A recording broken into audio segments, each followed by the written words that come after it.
teaching time is over. My learning time has begun. My teaching time was last time, but now it has time to begun. learn. Now it's time for you to learn. And my learning will do burn. I'm teaching Sweden to Erik Broström. I'll change my name for you. Erik Broström. I'll do it. You just say it. I'll be Brödström. Okay, I can be that. I can be that. I can be that. I will do that for you. Jag är som Batman. I can be that guy. I can be the bread stream that Stockholm needs me to be. What would a bread stream? Can you go down to the bread stream and get a loaf? Du sa en engelsk butler. Why bread, Mr. Broström? Bread scares me. It's time my enemies fear. Share my fear. Master Broström. Master Breadstream. Did you see the latest Batman? Yes. I saw it in the theater. Jag med. I was between gigs, and we were gonna, instead of taking the vehicle that was provided for us, we got a train so that we could watch it. Okay. On the way to the next stop, me and Isak Jansson. Ja. Var det på turné liksom? Yeah. Så ni stannade till i en stad där de spelade den och... Yeah. Vart var det då? I don't even know. It was between Gothenburg and, is it called Skene? Ja, could be Skene. Ja, Skene. Jag vet inte hur man talar. Ja. But we were there. Okay, cool. And we watched it, and it was cool, man. It was like 4 times I thought it was over. I was like, oh, well, that was good. Yeah. Oh shit. Lite slow. It's not over yet. Nej. Men han har inte den där rösten heller. Det blir lite tråkigt. Eller, jag tyckte han var bra. Jag tyckte... I was surprised. Robert Pattinson. Välkommen till Teach Me Sweden. Vi pratar om Batman just nu. That's for the lils. Jag vet, de gillar det. Jag vill bara att ni ska veta att vi vet vad som händer här. Yeah. Jag tycker Robert Pattinson är jättebra. Jag tyckte inte... Jag hade inget till övers för honom när han var den här vampyrpojken. Men det jag uppskattar med honom är att han gjorde val för att ta sig ur det. Liksom. Jag gillar det. I never watched Twilight. Jag såg alla. Really? Ja, av referens. Det är lite så... I alla fall... Like, not watching Star Wars type of thing? Ja, men lite som komiker, särskilt improkomiker, när folk slänger saker på dig. Vid ett tillfälle så är det att man liksom ber om, ja men vi gör det här som en, om man ska göra lite old school impro så är det typ så här, nu ska vi göra den här scenen som en annan genre. Och på den här tiden, jag vet inte när Twilight var typ 04 till bla bla, jag vet inte, då gjorde vi mycket sånt, short form. Och då var det så här, kan vi få en genre? Och då var det bra, man såg många grejer. Så var det så här, Twilight, och då bara okej. Då använder man sin kunskap. Never seen that. Next. Ja, eller hur? Did I hear point. Goodfellas? Yeah. Driving around. Driving around looking high on cocaine. Yeah. Talking about a spaghetti recipe. Something in the trunk. What, you think you're better than me? I'm funny, I'm amused you, I'm a fucking I said clown. Twilight. The only movie you've ever seen is Goodfellas. Och så är det någon Forrest Gump. Ja. Twilight, okay, Oh, you're a werewolf? What? And what? I'm a vampire? What? You think I'm funny? Think I fucking amuse you? Well, how the fuck am I funny? Forrest Gump! Life is like a box of chocolate. What the fuck? Do you think I'm funny saying that? I amuse you? I'm a fucking clown? Like, he's he's out of the troop. He only knows Goodfellas. And nobody ever suggests Goodfellas. The troop quit before me. Yeah. Ja, ungefär så. In his sketches. Nej, men jag gillade den i alla fall. Jag tyckte om Nolans också. Fast nu börjar jag tycka de är lite fåniga igen. Really? Och ja, men i tiden. Jag har sett dem väldigt många gånger. Jag tycker Dark Knight fortfarande är helt underbar på grund av Heath Ledger. Jag tycker verkligen att det är jävligt bra. Yeah. Men det är lite långt. Jag gillar inte Christopher Nolan, har jag märkt hela tiden. Okay, well. För att det är mycket så... Jo, jag gillar honom, men tänk på det här... If it's not your thing, then you won't like the Batman movie. Tänk på det här nästa gång du ser en Nolan-film. Det är den här grejen, typ så här. Hey, the commissioner isn't here. Yeah, you heard that he was blah blah blah blah exposition. Yes, he thinks he's better than us because exposition. Och så förklarar de.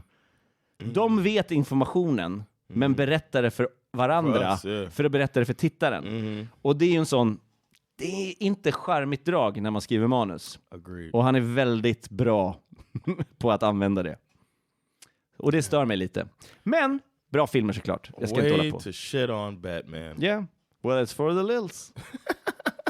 Well, now the lils know how Erik feels. And he's ruined Batman for all of us. But it's better than who did the Batmans with Michael Keaton? It's better than those, Tim Burton. Tim Burton, right? Yeah. Jag tycker de är bra. Jag gillar dem. Jag växte upp med dem. Växte inte du upp med dem? I did too, but I felt like now these felt more grown up. Yes, those felt cartoony. But they're kind Mr. Freeze? Det var inte Tim Burton. Han gjorde bara dem med Michael Keaton. Sen var det Val Kilmer. Det var Joel Schumacher. Och sen var det Batman and Robin och det var också Joel Schumacher, tror jag. But the Penguin is cartoonish. Ja, men inte så pure. A lot of time and a little patience. Men han är inte så tokig faktiskt, som pingvinen. Han är överdriven. Men Tim Burton är väldigt bra på att göra allting väldigt cartoonish. Yeah, that's true. Och det finns liksom ett mörker i de två filmerna som inte finns i de resterande två. That's true. Så det finns någonting med dem. Jag tycker de är, och Michael Keaton är ganska bra faktiskt som Batman. Alltså, I thought it was good. Han kommer tillbaka som Batman. Jo, den här nya The Flash-filmen. Så kommer det vara lite, det är väldigt hippt nu med parallella universum. Så både Ben Affleck är med som Batman och Michael Keaton. Okay, so DC or... Yeah, we'll see what it... we'll see what that shit is, yeah. All right, well, that's enough for that. Ja. We're gonna get this episode started. Precis, förra gången sa att jag skulle berätta någonting personligt som toppade din... And you did. And I did. You did it. All right, well, let's bring in the fills. Okay. Välkomna till Teach Me Sweden, en podcast där vi blandar historia och humor. Två komiker försöker lära varandra svensk historia. En för att han kommer från USA och en för att han inte lyssnade på lektionen. Jag heter Erik Broström. And I'm Jonathan Rollins. And in this episode, I'll be teaching Erik about a guy who just wanted it all. Yeah, ni kommer få höra många siffror! Yes. Och vad man ska satsa på i Vegas. Yes, man. Yeah. And if it doesn't match, I don't want anything to do with it. Oh, let's go. Strike it.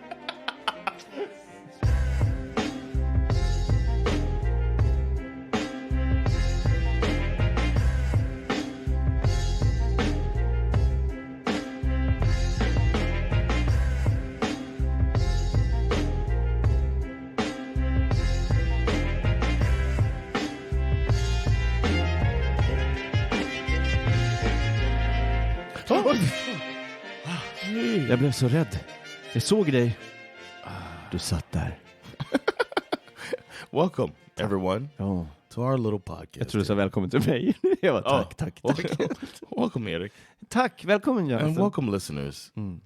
In this podcast that is a Swedish History podcast, but not like any other Swedish History podcast. Nej, för att we're not historians. Fakta är inte viktigt här. No, I mean, everything's right. Yes. Everything's right, but we're gonna make it fun. Tell a good story, but make it fun with jokes. It's gonna be some jokes in here. It's gonna be some history. When you're done with this podcast, when you go and press okay to delete it out of your file or whatever, you're gonna say, I've learned and I've laughed. I've learned. Jag lyssnade på en podcast med Conan O'Brien Needs a Friend. Och Jason Segel var gäst. Han var även känd från How I Met Your Mother bland annat. Han skrev ju Forgetting Sarah Marshall.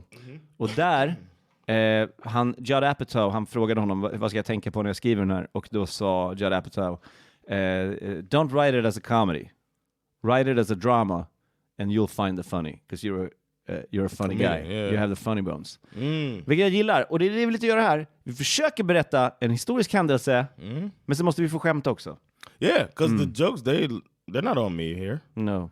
I'm just telling, in this episode, I'm just telling you a history story that I have translated and written down. Det är där vi är. Jag är spänd. I'm psyched, man. Well, let's get into it. This one was suggested by myself. Oh, really? I just went looking for something, man. I'll tell you at the end. Remind me at the end to tell you what I searched for to find this guy. Well, shout out to you, man. Yes. But if y'all have suggestions, hit us up. Yes. You can send them to teachmesweden@gmail.com. And if you want Erik to do it, send it in Swedish. And if you want me to do it, send it in English. Whenever I see it, or whoever is in the email inbox sees it in English, it goes to me. Sees it in Swedish, it goes to Erik. Exakt. I don't even read it. I don't even look at it. All right. Well, let's get into it, man. On March 2nd, 1880. I've heard this. Next Damn it. March 2nd, 1880, Ivar Kreuger was born. You heard that name before? Ivar Kreuger? No. Born in the city of Kalmar. You ever heard of the city of Kalmar? No. Yes, I have. So you have. Jag har varit i Kalmar. Jag tror jag har varit i Kalmar. Okay. He was born to a match industrialist named Ernst August Kreuger. This is about Ernst from Channel 4. Oh! I'm just kidding. He just became Kirchsteiger because he thought his name was exactly not too much as Schwarzenegger. It was Ernst August Kreuger. Mm-hmm. And he was a match industrialist. And the mother was Jenny Emily Kreuger, who was a woman. Ivar had 5 siblings, and he was the oldest boy. Mm-hmm. He was a smart kid, took private lessons outside of his normal schooling, and in turn, skipped 2 grades. Whoa! Yeah. I got offered to skip a grade when I was in school. I was ordered to to go through do the a grade again. steps. No, I didn't. But. No, but they gave us that option. Okay. And then we turned it down. My mom was like, you already, with a summer birthday, you're younger than everybody already, and now you'll be a year younger than... Oh, nej, det är inget bra. Nej. Yeah, so I'm kind of glad she did that. And then I graduated in 2000, so that was cool too. Yeah. To be the class of 2000. Jag gick också ut 2000, men det är olika system. Yeah. So yeah, he skipped those 2 grades. At the young age of 16, he started taking classes at KTH. Oh, fuck! Och det fanns. Ja, det är klart det fanns. Yeah. Kungliga. He was 20 years old when he graduated with 2 master degrees. Jesus Christ! Nerd alert! Vadå nerd alert? Fan jävla genius. Yeah, he's a little genius. Vet du vad det här? Jag ska inte spoila det här, men jag vet vart det här är på väg. Matrix. Och han är bara... It's Neo. Han bara, I know quantum physics. I know kung fu. Do you want some more? Hell yeah. Hell yeah. His degrees were in mechanical engineering and civil engineering. Okay. Smart guy. That's not easy shit. I guess. It's like numbers and stuff. I can't inte. It's engines. It's when you make engines, listen to things. It's engineering. Yeah. Jesus. I'm childish. I can speak to everyone. Even engines. Oh, herregud. Ivar had a woman in his life. Hur? In his young adult life. Han pluggar hela tiden. Jag säger inte att han inte hade det för att han var nörd. Jag säger att han pluggar hela tiden. But as a young adult, this is the story of the first incel. No, I'm just kidding. As a young adult, he had a woman in his life named Ingeborg Hessler. They met in 1913. She wanted to get serious, especially back then. You want to meet a guy, get married. You see this genius dude whose father's a match industrialist. Oh, let's get married. But he didn't. He was focused on business. Yeah. He didn't want to go in on a family and stuff. He's focused on business. He wanted to make a name for himself in the business world. Okay. So Ingeborg was like, "Fuck that!" Broke off the relationship in 1917. 4 years later. Good for him. Good There's for her. a quick side story I want to throw in that I found out. Sometimes you've seen this when you research and you find a little gem, and he's like, "Oh shit!" Well, this is one. Okay. Ingeborg was kind of a badass. She left Ivar because she wanted to start a family, and he was focused on business. So she was like, "Fuck this guy," and then she met and married a guy from Denmark. She had a baby with this guy. Then she got tired of that guy. I was like, "You know what? I'm going back to Sweden. You're from Denmark. You're from Denmark. We can't stay together." So she went back to Sweden with the baby. Yeah. The guy comes to Stockholm where she lives, kidnaps the baby. Holy moly. She's like, I'm gonna hang out with the kid. Goes back to Denmark with the kid. And she's like, what the fuck? And I'm guessing that he was like, she'll come back and we'll be together type of thing. She goes back to Denmark, grabs the kid, rents a private fishing boat, brings the kid back to Sweden. Like, fuck that, we're staying here. Wow. Yeah. Och hur många gånger upprepades det här? They last one was last year. No. That was the I just found that I saw that story. I thought I wanted to tell you that. Anyway, Kreuger was off and on with Ingeborg throughout his life. They were just like off and on. No kids or anything, but de hade lite KK. Or like they were serious, and then she probably got tired of him being this, and then she move on, whatever. She seemed like she needs some attention. Okay. She need to be taken care of. Like hon vet att hon har Ivar. Yeah, exactly. Hon har den nörden. Han är Forrest Gump. Och hon är Jenny. Oh yes. Han bara, men jag vill hänga med hippies. Jag vill hänga med cokeheads. I have 2 degrees. Yeah. I have a master's. And technical engineering. And civil engineering. If somebody fucks with you and get bored, I won't be civil. But I won't marry you. Because I focus on my shrimp company.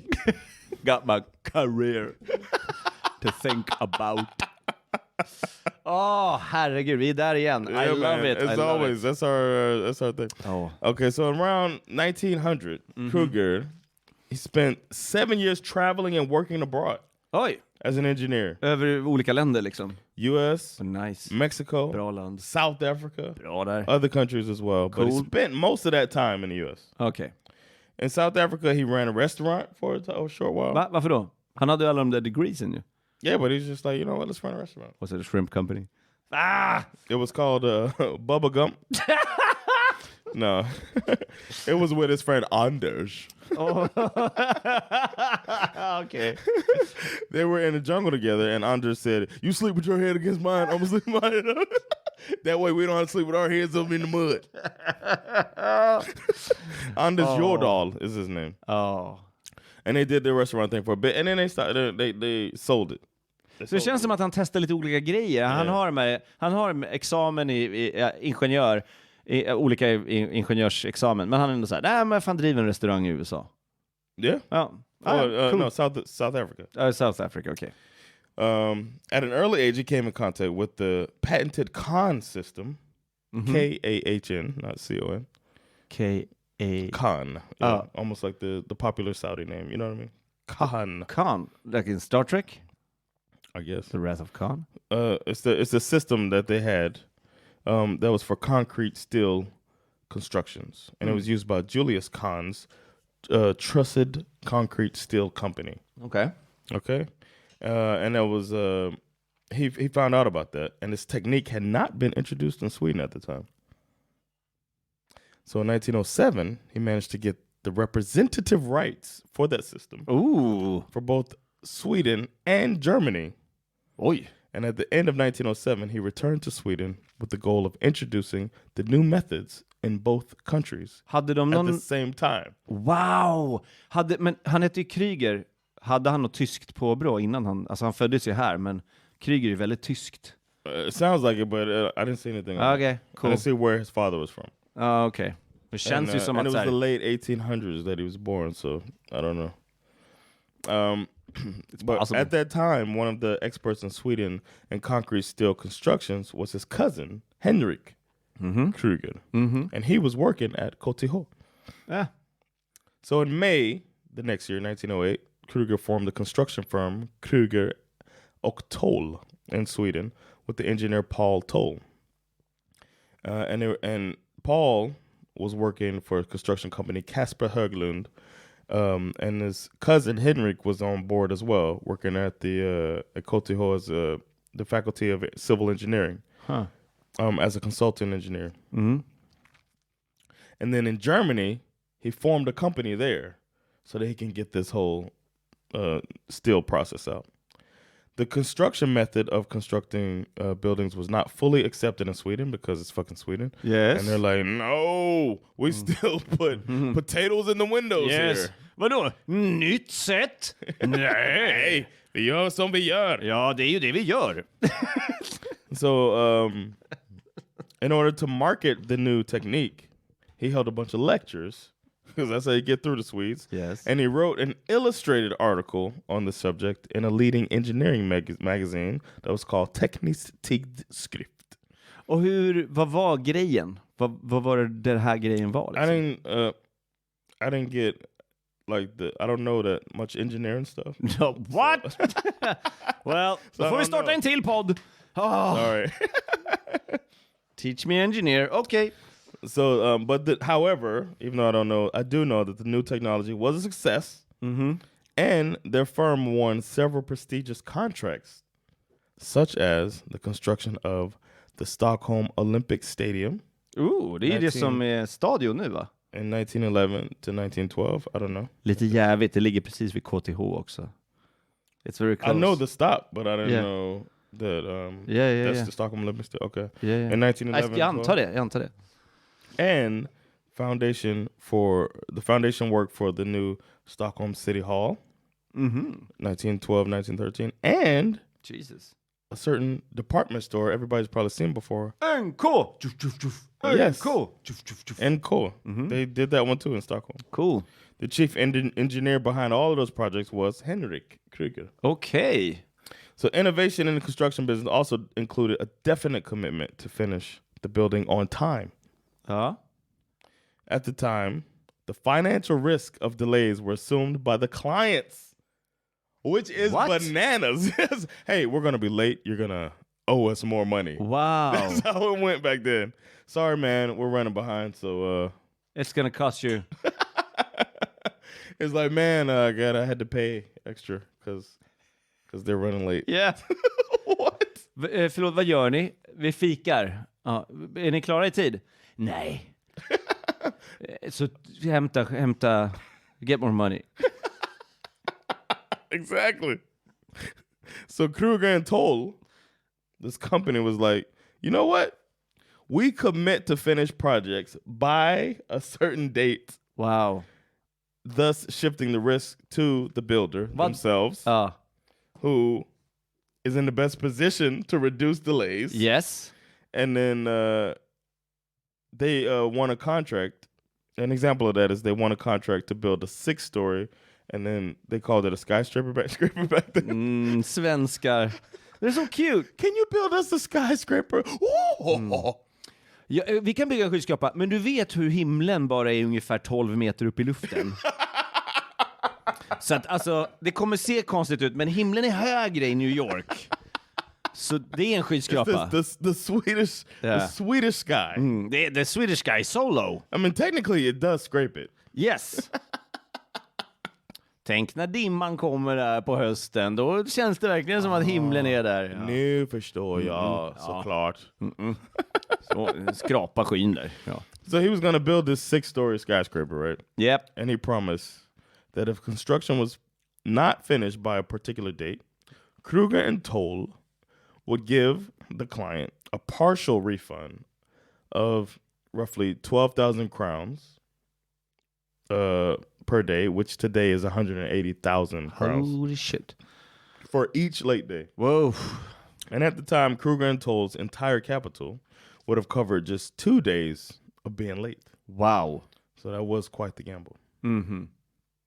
The client in turn agreed to pay a bonus for every day the building was finished before the due date. Och han visste att han hade en bra metod här. Yeah, man. So they're like, you know what? We want to give money away anyway because that was the old way. Yeah. So we'll see you and we'll give you extra money if you're Wow. early. Så hur mycket tidigare blev de klara? They finished early. Yeah. They didn't say how much money it was, but they finished early, and subsequently they earned bonuses for every single project they did. Shit. They were always early. Yeah. And within a few years, Kreuger and Toll was seen as the best building company in Sweden and one of the top firms in all of Europe. Wow. Yeah, this guy's doing it, man. Yeah. Within 6 years after its incorporation, Kreuger and Toll earned annual profits of around 2 million crowns. Shit. And they were paying a substantial dividend of 15%. In 1917, they split into two companies, Kreuger and Toll Construction, albeit, owned mostly by Paul Toll. And Ivar Kreuger wasn't even among the board members in the construction company. And it hadn't been revealed then how much Ivar owned, but that Paul Toll owned it himself. Okay. He owned 60% of it Uh-huh. in 1917. Kreuger and Toll has never shown up at any of Kreuger and Toll Holdings organizational charts. So they kept it separate. But why? Yeah. Lite fishy, eller? Mm. Men och vad gjorde Ivar då om han inte liksom ens var där? Oh, Ivar was working on other stuff. Uh-huh. He didn't just focus, just like he had that cafe. You know what I mean? He's you'll see. Okay. But he kept Kreuger and Toll Holdings. Yeah. And that became his financial holding company. Mm-hmm. With himself as the general manager and major shareholder. Okay. So this is his thing. Yeah. So as far as the holding company, that's just like to make financial moves. Yeah. And he controlled it with a tight grip. The board of directors consisted of Ivar, his father, and Paul Toll, and two very close colleagues. So it's not like they had this broad board. Yeah. And once he got involved in his father's match factories in Kalmar. Match. Because he was an industrial match. That's what I said. Yeah, okay. At the beginning. Yeah. So he got more focused on constructing new companies or taking control of other companies. Yeah. Usually paying with his own securities instead of cash. Mm-hmm. So he's just like, no, I have this, which is worth this. So he's like using assets. And it's like Trump before Trump. Yeah. Moving money around that is kind of yours, but not really. Exactly. Yeah. But he wasn't using, back then they used to use buildings and bridges was kind of the thing they did. Mm-hmm. So there's like, I got this bridge. So, I know this is a physical thing you have. But he's saying, I have this company and it's worth what I told you it's worth. Mm-hmm. You know what I mean? Yeah. Okay. Thus, by 1927, Ivar had bought banks. Yeah. Mining companies. Okay. Railways. Holy shit. Timber and paper firms. Film distributors. Wow.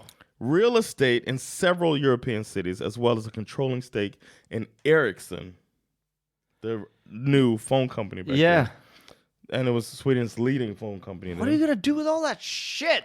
He controlled about 50% of the world market in iron. Okay, yeah. And cellulose. Yep. He owned mines all over the world, including one called Boliden in Sweden. Boliden. Which had one of the richest gold deposits outside of South Africa, in addition to other minerals. Kreuger formed Swedish Match. Oh, shit. He merged his father's business with other match factories that he quietly bought during World War I. So he's like, hey, man, y'all need some money? I got you. So he's coming in and buying. The initial capital was about 1.5 billion back then. Yeah. I mean, no, 1.5 billion now. Yeah. But it was 100 million back then. Yeah. And Ivar owned half of it. Wow. Shit. And he held all senior positions and controlled the board of directors. Ja, jag förstår varför han inte skaffade en fru. Yeah, it's busy. Var ingenting är något, men är upptagen inte ens förnamnet. Hur fan ska han orka? Hur orkar man? Han kan ju inte sova. Han är en sån där som aldrig sover. He's gotta be. Wake up 3 in the morning, go to the gym. Yeah. Go to bed 2 a.m. Yeah. Go up 3 a.m. Yeah. Get started. Crazy. He had a Swedish banker on his that he hung out with named Oscar Rydbeck. Mm-hmm. And Rydbeck started teaching him about finances. Like all the stuff you can do with money. Yeah. Det känns som att han hade ett bra grepp på det ändå. Men he knew how to invest take over companies. Yeah. But Oscar was like teaching him how money works. Okay. Internationally as well. Kanske en läxa man inte borde lära en sån person. No, I don't know. Okay. He worked for Kreuger and Toll as a consultant. Okay. As far back as 1912. Mm-hmm. So we're getting into... So that was a long time. Yeah. In 1911 and 1912, the Kreuger family match factories in Kalmar, Fredriksdal, and Mönsterås was run by his father, Ernst Kreuger, uncle, Frederick, and brother, Torsten. And they had some financial problems. Oscar Rydbeck got with him and said, let's turn the factories into a stock corporation and make some more money, more capital. And this was the starting point for the reformation of the Swedish match industry, as well as major match companies in Norway and Finland. Wow.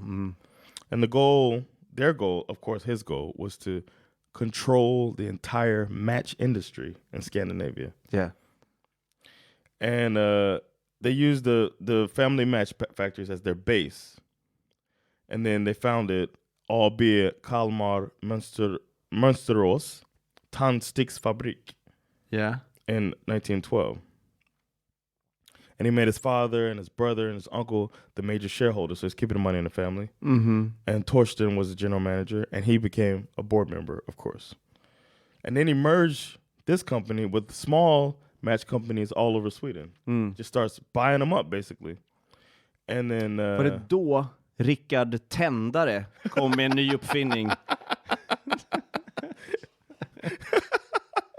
And then they merged, and now they own fire. You have these wooden sticks? Okay, look at this. No! And then they went after the largest match company in Sweden, albeit Jönköping Vulkan. Speaking of Star Wars. That's a good name. Yeah. Vulkan. And then Svenska Tändsticks AB, which is called Swedish Match Abroad.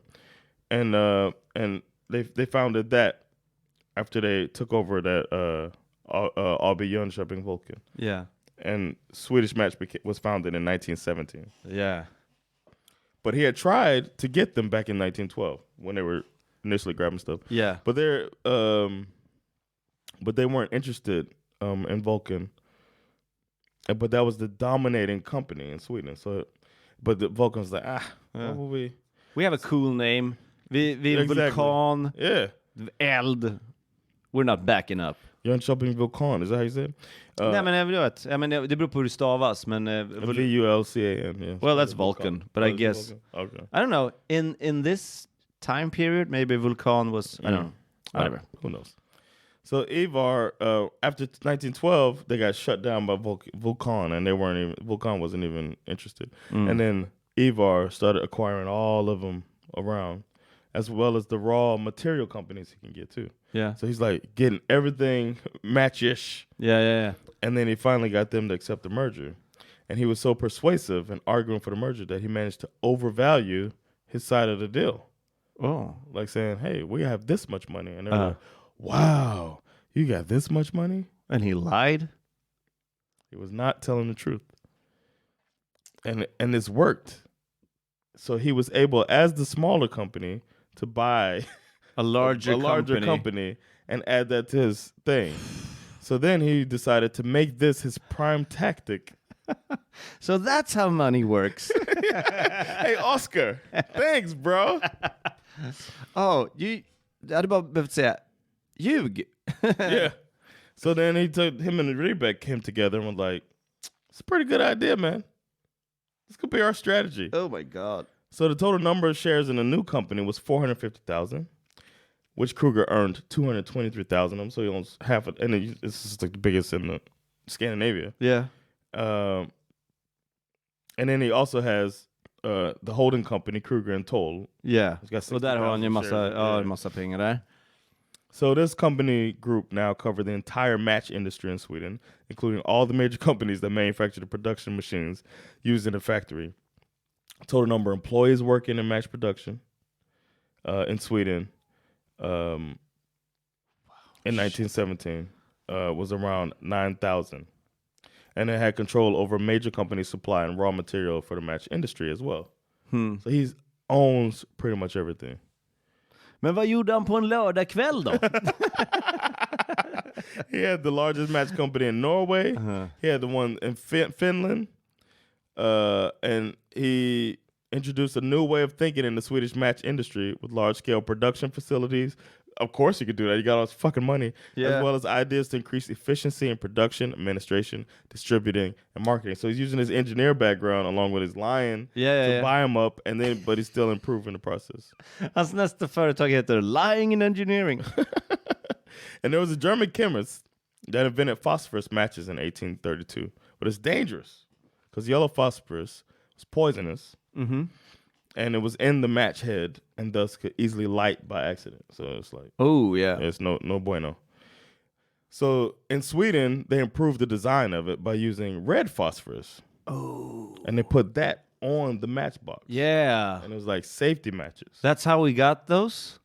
And it made Sweden the leading exporter of matches. Snyggt. And made matches the most important Swedish export. Fan vad nice. För att det var man kunde när jag växte upp och började tjuvröka kunde man köpa såna här cowboy-tändstickor. För på västerntiden så knäppte man med tummen på själva stickan och så tändes den.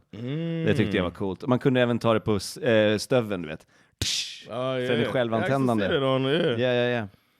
In 1900, matches were a necessity for smoking and the lighting of stoves and gas appliances, among other uses, and therefore demand. Och att tända på toaletten när man har skitit. Tänder man en tändsticka så luktar det bättre. Oh, for the smell. Yeah. I used to do that when I took it. I've never done it, but I've done it when like, oof, damn. Like, because we used to say that, oof, strike a match. That was the thing. Yeah. But the demand was high. Mm-hmm. And then if you have a monopoly, you can raise the price whatever the fuck you want. Yes. Without affecting the quantity sold. Because you have alla måste ha det. No competition. Yeah. So he kept expanding by acquiring match companies all over Europe. And then he set up an affiliate, Kreuger and Toll, albeit in the US. And then with somebody named Lee Higginson and Company in New York and formed the International Match Corporation. Wow. They eventually came to control, guess how much in the world? How much match? How much matches? How much of the match production in the world they control? Well, vi säger att inte Kina är med i mixen då. It's in the world. Säg 80% då. Close. 75% of the world production of matches. Yeah. Shit. But he didn't stop there. From 1925 to 1930, a lot of countries, as you may know, suffering after the First World War. Yeah. So Kreuger, with all his money, started giving loans to governments. What the fuck? To speed up reconstruction. Hey, man, I heard what happened to you after the war, man. for just 17%. I will let you borrow $3.2 billion or whatever you have as your currency. Is this Belgium? Is it Brussels? How are you doing? Y'all got euro. So as security, governments would grant him, because you're like, oh, what? Thank you. What can we do for you? I'll take your match companies. Han bara älskar tändstickor. They would grant him the match monopoly in their country. So Kreuger gained monopoly match in production, sales, or distribution, or complete monopoly. På 60-talet så fanns det en hippiegrupp som hette The Matchstick Men.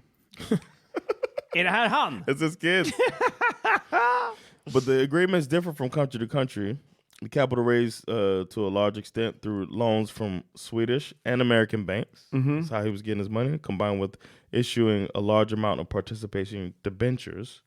Kreuger also often moved money from one corporation he controlled to another. Yeah. So it's kind of fake money. It's fake money ahead of its time.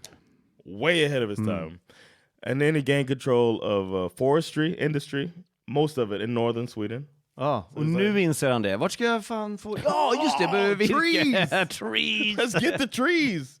And he planned to become head of a cellulose cartel. He also attempted to create a telephone monopoly in Sweden, too. Of course. He wants to own everything. He founded a pulp manufacturer in 1929. And he tried to acquire the majority shares of Ericsson. Alltså, ett telefonmonopol med en man som är besatt av tändstickor. Så det hade varit så här typ. Hej farmor, hej. Så hör man bara så här, prata mer om tändstickor. nej, alltså farmor har precis fyllt år. Vad hände på kalas? Fick du någon tårta? Prata mer om tändstickor. It's like, why does it keep happening? Yeah. Hey, you say something, baby? Okej, då lägger jag på då. You say something, baby? Hello, baby. For some reason I want to strike a match. De stängde av mitt abonnemang. Well, should have talked more about matches. And that's the commercial. Should have talked more about matches. Ericsson. Ding, ding. Brought to you by Kreuger. He tried to acquire the mining company in the gold mine in Boliden. Ball bearing manufacturer SKF. The bank Skandinaviska Kreditaktiebolaget and other large companies like that, as you can see. And then outside of Sweden, he acquired the Deutsche Unions Bank in Germany, Union de Banque à Paris in France. And he often did it with their own money. Like he's like using them.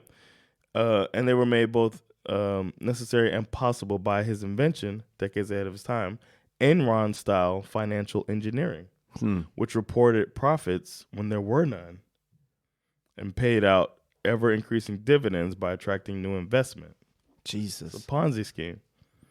And looting the treasury of a newly acquired company. So he'd take them in, pull all the money out, use that to bring in the next company. Shit. Gud vad stressigt. Bruh. Yes. By 1931, Kreuger controlled some 200 companies. Ja, men vad fan. Jag tycker det är för mycket. Jag drar gränsen vid 198. Helt klart. Det klarar man, men inte över 200.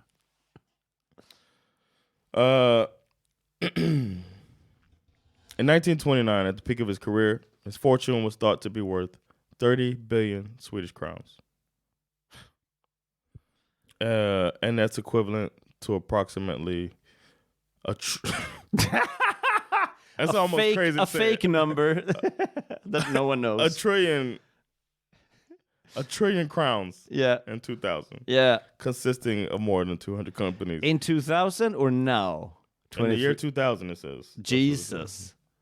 And I know, which now is 1 point something trillion. Yeah. In the same year, total loans made by Swedish banks were barely 4 billion SEK. So he himself had almost 1,000% of the money that Swedish banks had. Jesus Christ, det är helt sjukt. So he did this monopoly thing. These schemes that he was doing have been around, versions of it, for a time.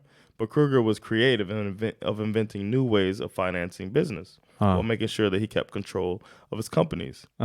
He financed his activities by selling shares of bonds of his company as well as through large bank loans. The use of debt in addition to equity is called leverage, and it magnifies both gains and losses. So it's just fucking lying. That's all I mean. Bra lögn. Alltså bra lögnare.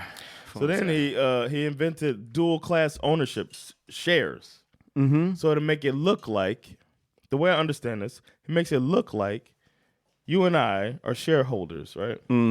But we're not just shareholders. One of us is a Class A shareholder, and one of us is a Class B shareholder. And the Class A shareholder has way less power than the Class B shareholder, who has 1,000 times as much power and control as me, the Class A shareholder, who thinks I'm just a shareholder.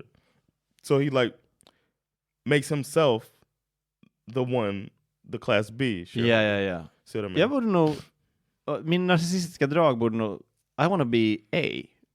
Like, if I'm going to be Class A. No, I want to be Class A with the power. I mean, the terminology. B was the one. I know, yeah. Exactly. It's like, why is B better? I want the power. I'm Class A. I'm Class A, motherfucker. He probably sells it like that, too. Well, you can either be Class A or Class class bullshit. B for bullshit. Gesturing how much it stinks with a wave with your by your nose. Oh, you can be class B, or you can be class A. You want to be an idiot. Yeah. One of his biographers called it an ingenious piece of financial engineering. Mm-hmm. He began with Swedish Match, where he divided the common shares into 2 classes. Each class would have the same claim to dividends and profits, but the B shares... I'm sorry, A had the bigger one, B was the worst. Oh, that was, okay. B shares would carry 1/1000th of a vote, compared to 1 vote for each A share. And he had the A shares. I had it backwards. Men nu börjar jag tycka det var dumt. Vi borde ha gjort det som vi trodde att han gjorde. He should have done that. Yeah. Maybe... Maybe things would have gone differently for them. I get the A shares and you get the B shares. Which one is better? Well, the B shares. And that still goes on, but now there's more regulations when people start figuring this shit out. Yeah. But back then, no regulations. No. As I said, there were restrictions. There's the tax stuff is kind of boring. The share stuff is kind of boring. He invented another financial instrument which continues to be used. It's nowadays known as the American Depository Receipts.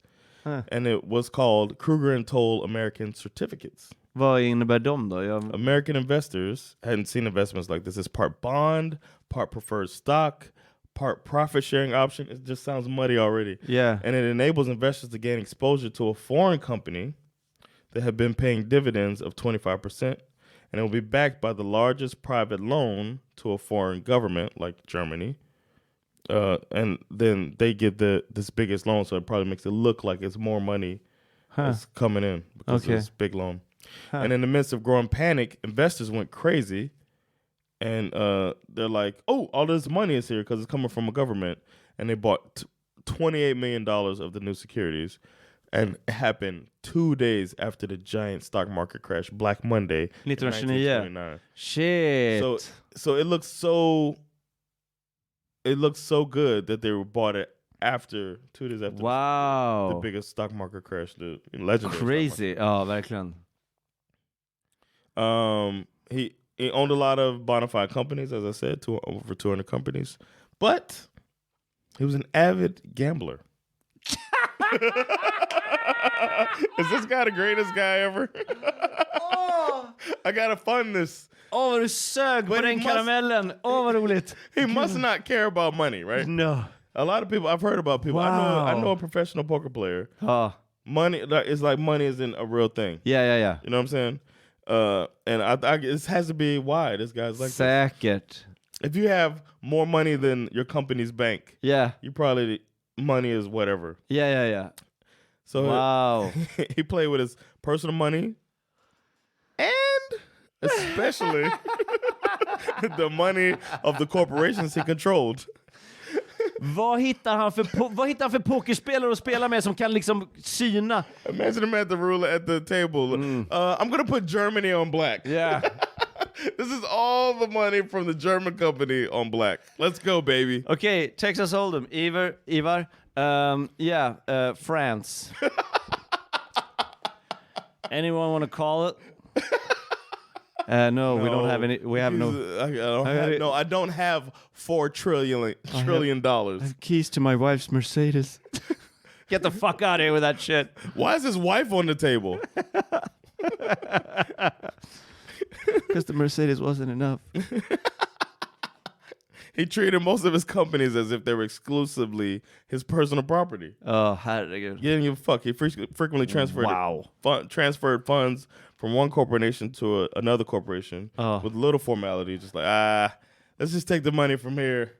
You know what? Bring the Deutsch. Yeah. He had dummy corporations, holding corporations. The shit they're still doing to this day. And it helped him hide exactly what he was doing because he was fucking around like that. He also used other people as front men to conceal his actions. For example, when he acquired almost half of the outstanding shares of Diamond Match Company so as not to raise antitrust concerns with the USA, because the US is looking into shit like this. That shit is not.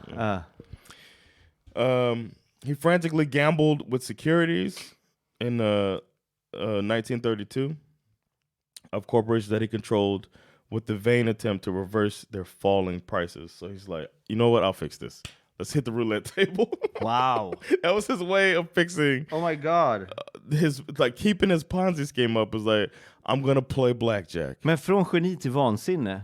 För att det låter ju som att han var väldigt uttänkt. Yeah, right. Men han tror ändå att han kan lösa det med roulette. It's like the end of a horror movie. Yeah. When like the bad guy starts slipping up. Yeah. Or thriller. I shouldn't say horror movie, like a thriller. And you don't buy it. It's like, come on, man. Oh, yeah. But now this is proof this shit happened. Shit. Starts getting stressed out. Oh Between the end of February and early March 1932, he needed to make over $10 million for payments, which nowadays would have been $200 million. Mm-hmm. So 2 billion crowns. Har du 200 miljoner tills på fredag? Yep. And it was for payments including Kreuger and toll dividends. His speculations were in foreign currencies, equities, and derivatives. And he also signed loan agreements with governments not knowing where the funds would be coming from. It's like, I got you, man. I got you, wow. man. It's me. It's Kreuger, man. I'm good for it. Hey, Portugal! It's Poland. Yeah, whatever. Can you send over... It's Poland. Hey, I know how many of you guys it takes to do a light bulb. So... Skicka lite pengar bara. So here's an example. The majority stake he had bought in a chemical company in Gresham, Germany, returned 15 times his investment after 2 years. Okay. When they became a part of IG Farben. And part of his attraction for investors were the high dividends that he paid. Therefore, he had to also make sure he had the money to pay those dividends. Yeah. It's never been established how much he lost in these efforts in early 1932, but it's been estimated to be between $50 million and $100 million. Oh, shit. In 1932. Wow. Which today would be 1.5 and 2 billion. Oh. Just lose it. Alltså. Jävla stolpskott alltså. He made a loan to Poland. Mm-hmm. And as he signed it, he was like, I don't know where this I don't have it. I ain't got it. He made a deal with Germany. He's just giving up. He's still signing deals though. More power to him. Jag kan inte sluta göra det. I can't stop signing. I'm a signaholic. Det finns inga pengar. Här. There you go. Hey, I got a Germany deal next week. $2 billion today is what he signed for a deal with Germany. With the conditions that Germany signed a plan that he had and award him a match monopoly. It's like, still dealing with the match. Let's do it, baby. Han är ju tändsticksgalen alltså. But at the time, he already owned 70% of the German match production. So they're like, take it 30% more. Yeah. Fuck it. You already have it. You basically have it. Yeah. So he still had he couldn't pay for that shit. It's starting to build up. Kan det vara så här att han kände någon som var så här Rain Man, alltså en stereotyp av en autist. Yeah. Och bara, jag ska fan se till att äga alla tändstickor och sen ska slänga dem på golvet. Och så får vi se om man kan räkna ut dem. Kan det vara så? Och jag säger inte på något sätt att And det är... bet on it. And bet on it. Let's go to Vegas, baby! Here's the French Prime Minister Aristide Briand. Klassiker, shout out. Decided to repay, because he was in big trouble, right, 1932. And his prime minister says, you know what? I loaned $75 million. So I'll pay you early. I happen to have it on me. Nej. In my sock. In my sock? In my sock drawer? So they agreed to pay it early, and that was right on time for the Germany money. Oh, really? So it came right in, and he probably was sweating. Jävla lyllo. Fan vilken lyckost. So he got lucky in that one. Yeah. And they're saying either he like negotiated, hey man, I need that money. Yeah. Or it just happened like that. But regardless, he got the money at the last minute. Yeah. Didn't get exposed as a fraud. Shit. He didn't get exposed. Shit. The total loans by Kreuger to foreign states have been estimated to $387 million in 1930. Yeah. Which is 7.1 to 10.4 billion dollars back in 2013. That's when they did this estimate. That's a lot of fucking money.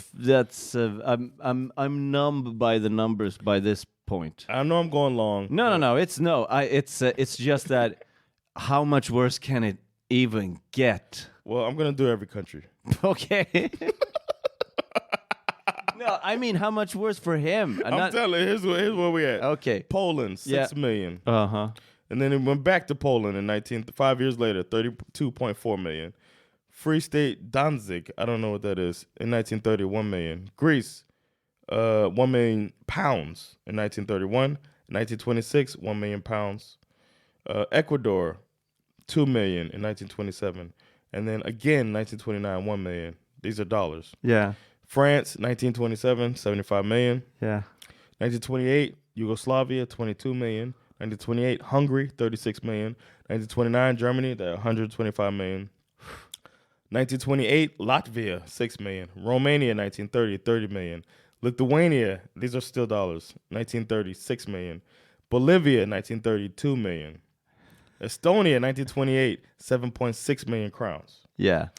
Guatemala, 1930, $2.5 million. Turkey, 1930, $10 million. Part of the Young loan they did to Germany in 1930, and the U.S., $15 million.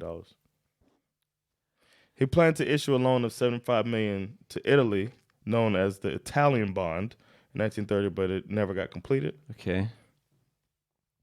And then a Swiss banker in 1931, during a meeting, warned of a bankruptcy of Kreuger's match company. He's like, this can't hold up.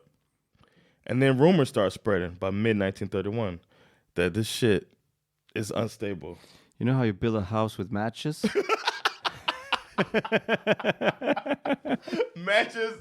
matches and what's it called? I can't think right now. Marshmallows. Say, wait a minute. Is this a chair?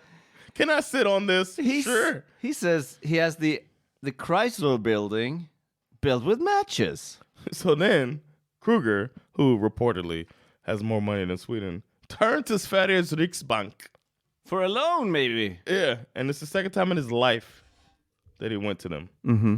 He's been in the game since 1911. It's 1932. Yeah. And this is only his second time going to the bank for a loan. Yeah. Because he's been having all this fake money. Mm. But at the time, he had started out. Okay, I'm sorry. Second time asking for them to support raising large increases in his loans. Mm-hmm. So he's like, I need to borrow for real. But they were saying, bro, you have loans for about half of the Swedish reserve right now. Sorry. Help yourself for a cup of coffee on the way out. Exactly. Nej, förlåt. So at the time he went to the United States. Uh-huh. And he was asked to return to Europe immediately. For a meeting with the Riksbank. Oh yeah. They're like, what's going on, man? And he went to France, arriving in Paris on the 11th of March in 1932. He had a meeting with Ruth, and it was scheduled to take place 2 days later. He met with Christer Littorin, the president of his holding company. Yeah. And he met with Oscar Rydbeck. Yeah. Who taught him finances. Yeah. Good job teaching. On March 11th to prepare. But the day after that meeting, and the day before, he was supposed to meet with the Riksbank. Yeah. And it's like a come to Jesus meeting. Yeah. He was found dead in his apartment. Oh shit. At Avenue Victor Emmanuel in France. And they questioned his servants, because he had servants. He had a French maid, Mademoiselle Baralt, and a janitor. I was never paid. He told me a lot of French friends. He ordered the croissant and he never ate it. He said I would get my salary from another guy, Monsieur Boulebou. So they had talked to him in the morning, and then the French police and a physician came to the conclusion that he shot himself sometime between 10:45 a.m. and 12:10 p.m. There was a 9mm semi-automatic found on the bed beside the body. He knew the jig was up. So how old was he then? He was born in 1880. 1880. This is 1932. So now, 50 something. Yeah, so he's pretty young. Yeah. He left a sealed envelope in the room addressed to Christa Littorin, which contained 3 other sealed envelopes. And they're like, what type of joke is this? It's a Russian doll situation. One was addressed to his sister, which had 3 envelopes in it. No, I'm just kidding. And one to, I don't know who this is, one to somebody else, Sune Schill, and one addressed to Littorin, the first one. Yeah. In the letter to Littorin, it was written in English for some reason. And he wrote, can I borrow some? Littorin was Swedish. Can I borrow some money?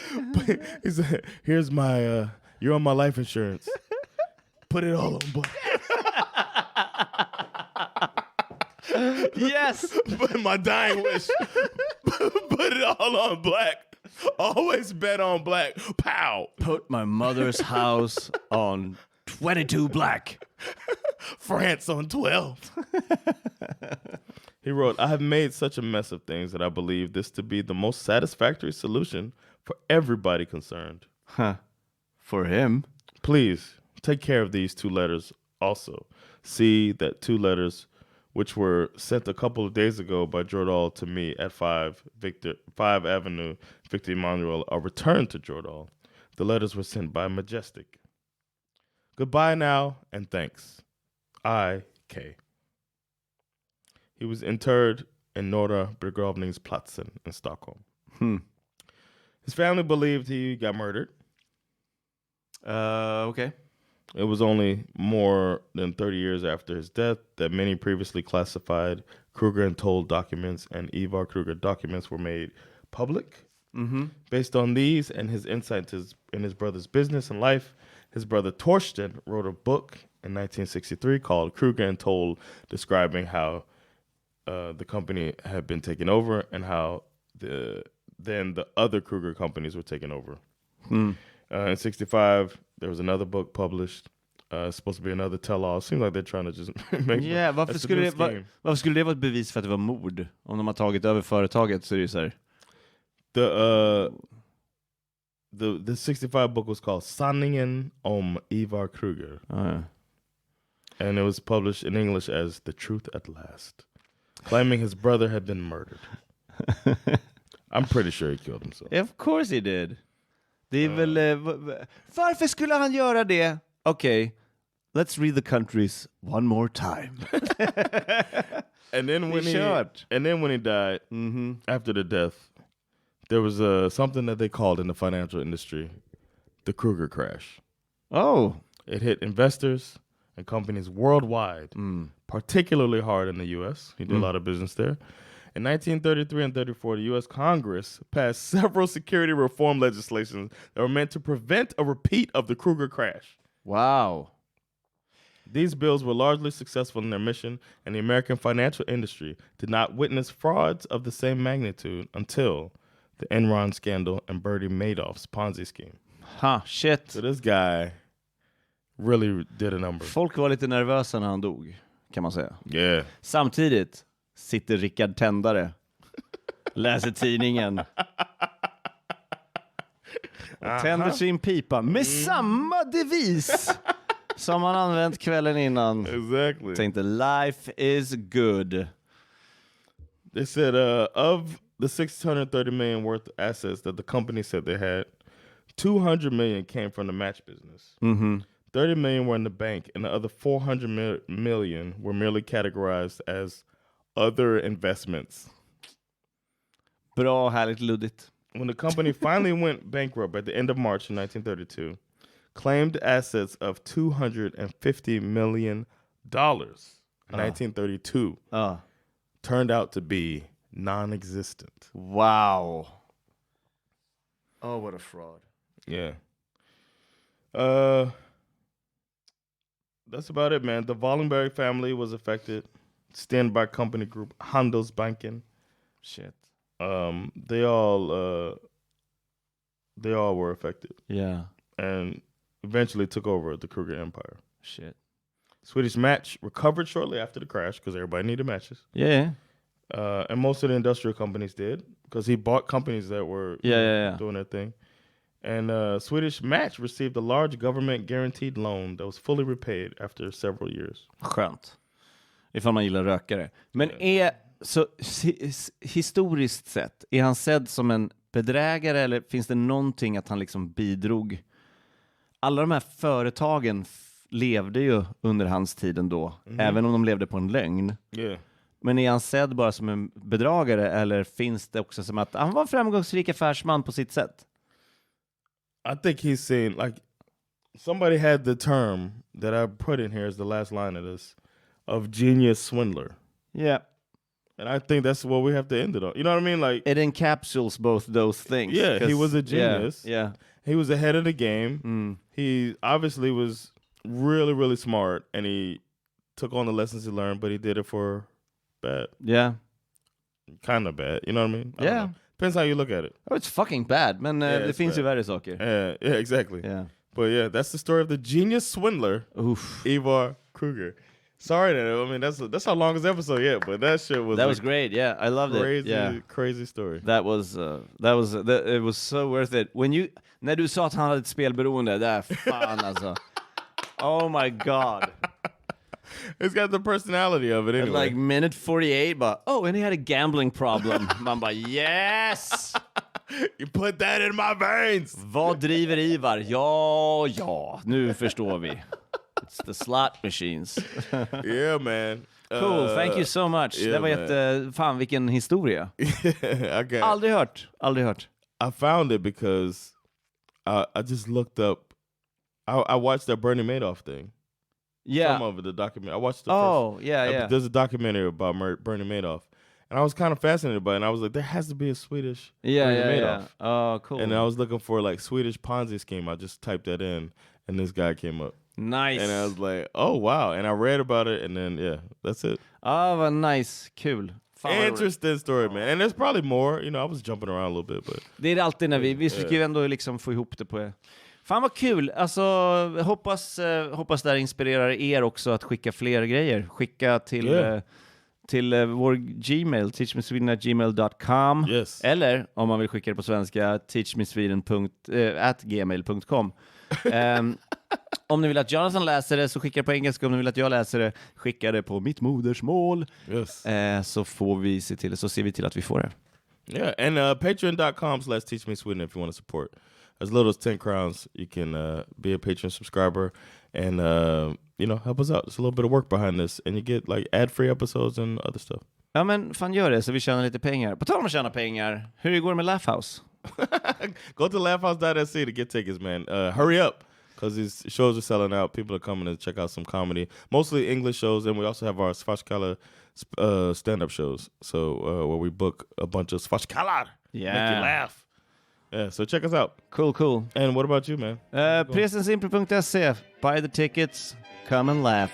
Yes. We'll catch y'all later, man. It's been Jonathan Rollins. Och Erik Broström. Teaching you Sweden. Peace. Finansfred. I don't know what that means.